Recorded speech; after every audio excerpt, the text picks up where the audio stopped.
نحمدہ و نصلی علی رسولہ الکریم۔ عزیزان محترم، میں Muhammad Aslam Dode, chairman Liberal Party Pakistan, آپ سے مخاطب ہوں اور آپ دیکھ رہے ہیں Liberal Party Pakistan YouTube channel.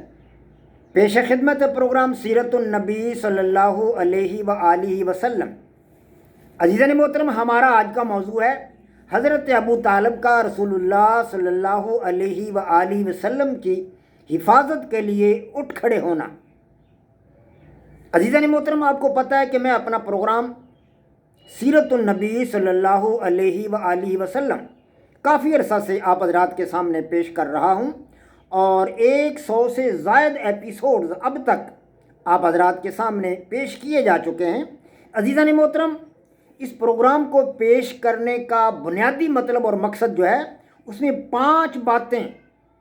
بہت زیادہ اہمیت کی حامل ہیں۔ پہلی بات تو یہ ہے کہ میں چاہتا ہوں کہ سیرت رسول اللہ صلی اللہ علیہ وآلہ وسلم سے ہم سب کو تعارف حاصل ہو سکے۔ آپ کو تو اس طرح تعارف حاصل ہوگا کہ آپ مجھ سے کچھ باتیں سنیں گے، اور مجھے کیسے تعارف حاصل ہوگا؟ وہ اس طرح حاصل ہوگا کہ میں سیرت پاک صلی اللہ علیہ وآلہ وسلم کو بیان کرنے کے لیے بہت ساری کتابوں کا مطالعہ کرتا ہوں۔ ان کتابوں سے مجھے بہت کچھ ملتا ہے، ایسے گوشے ملتے ہیں سیرت رسول اللہ صلی اللہ علیہ وآلہ وسلم کے جو ابھی تک میری آنکھوں سے اوجھل تھے، اور یقینی طور پر وہ آپ کی آنکھوں سے بھی اوجھل ہوں گے۔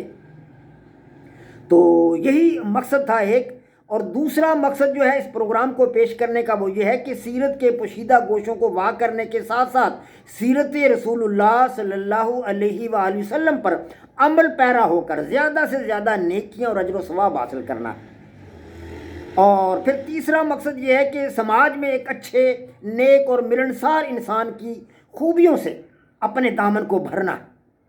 اور اس کے ساتھ ساتھ سماج میں نیک اور آسن اقدار کو فروغ دینے کے لیے اپنا کردار ادا کرنا۔ یہ وہ مقاصد ہیں جو اس پروگرام کو پیش کرنے کے لیے میں اپنے سامنے رکھتا ہوں، اور آپ حضرات تک سیرت رسول اللہ صلی اللہ علیہ وآلہ وسلم کے وہ گوشے واضح کرنے کی کوشش کر رہا ہوں جو میری اور آپ کی، ہم سب کی آنکھوں سے اوجھل ہے۔ اللہ تبارک و تعالیٰ مجھے زیادہ سے زیادہ توفیق عطا فرمائے اور ہم سب کو اس پر عمل پیرا ہونے کی توفیق عطا فرمائے۔ سو عزیزان محترم،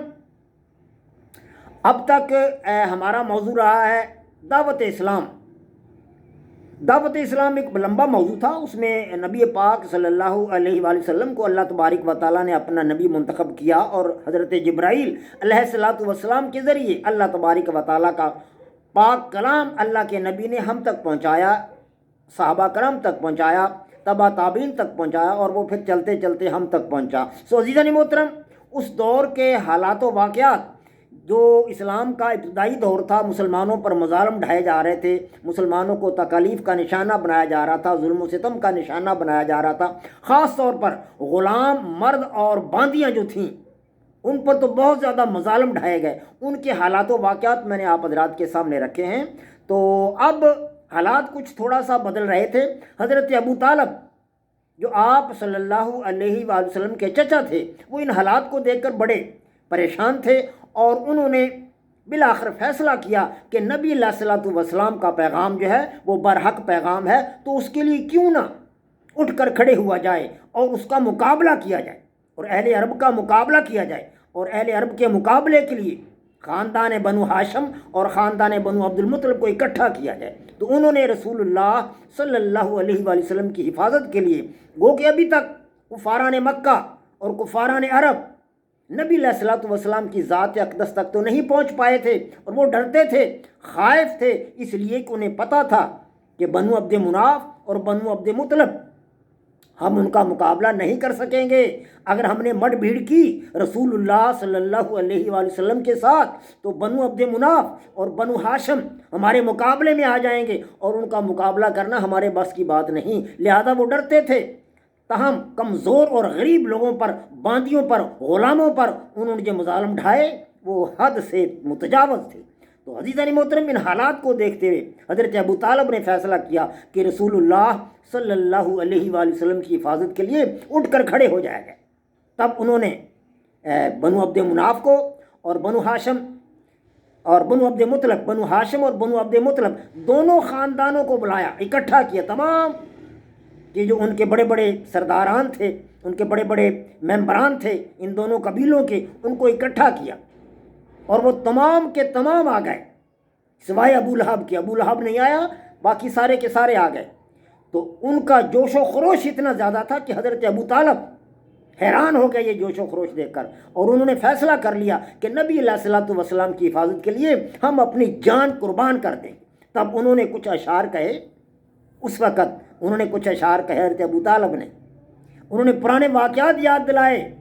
بنو ہاشم کو اور بنو عبد مناف کو، پرانے واقعات یاد دلائے ان کے بزرگوں کے کارنامے یاد دلائے، اور نبی علیہ الصلوۃ والسلام کی فضیلت بھی انہوں نے بیان کی۔ تو وہ ان میں سے 2-3 اشعار آپ حضرات کے سامنے رکھتا ہوں۔ عزیزان محترم، اذا اجتماعت، حضرت ابو طالب کے اشعار ہیں جب انہوں نے بنو ہاشم کو، بنو عبد مطلب کو اکٹھا کر کے نبی علیہ الصلوۃ والسلام کی حفاظت کے لیے سیسا پہ لوہی دیوار بن جانے کا عہد کیا، اور جب لوگوں کا جوش و خروش دیکھا بنو ہاشم کا، بنو عبد مطلب کا، تو یہ اشعار کہے اذا اجتماعت، اذا اجتماعت یوما قریش، اذا اجتماعت یوما قریش لمفخر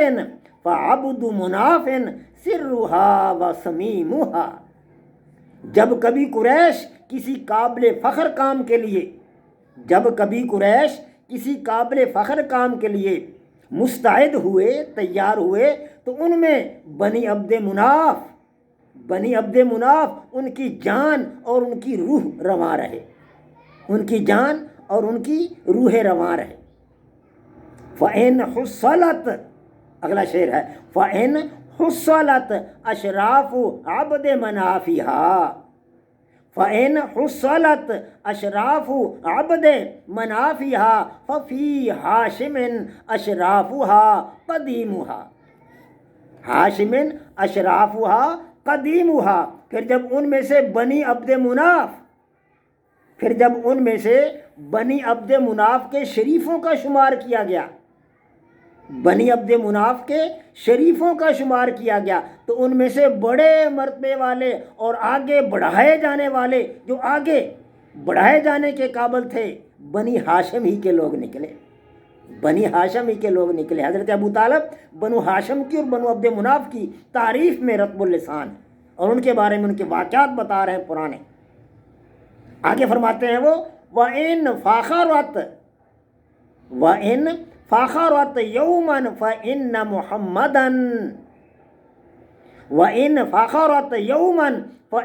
مُحَمَّدًا هُوَ الْمُصْطَفَى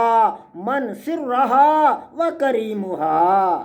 اور جب کبھی بنی ہاشم نے فخر کیا، اور جب کبھی بنی ہاشم نے فخر کیا، تو ان میں سے محمد صلی اللہ علیہ وآلہ وسلم ہی منتخب اس قبیلے کی جان اور ان میں بڑے مرتبے والے نکلے۔ یہاں نبی علیہ الصلوۃ والسلام کی تعریف فرما رہے ہیں حضرت ابو طالب۔ یہ چند اشعار باقی ہیں، آج ذرا یہ مضمون لمبا ہو جائے گا، لہٰذا باقی مند اشعار میں انشاءاللہ تعالیٰ العزیز آپ حضرات کی خدمت میں کل پیش کروں گا اگلے ایپیسوڈ میں۔ وما علینا الا البلاغ۔ پاک فوج زندہ باد، پاکستان پائندہ باد۔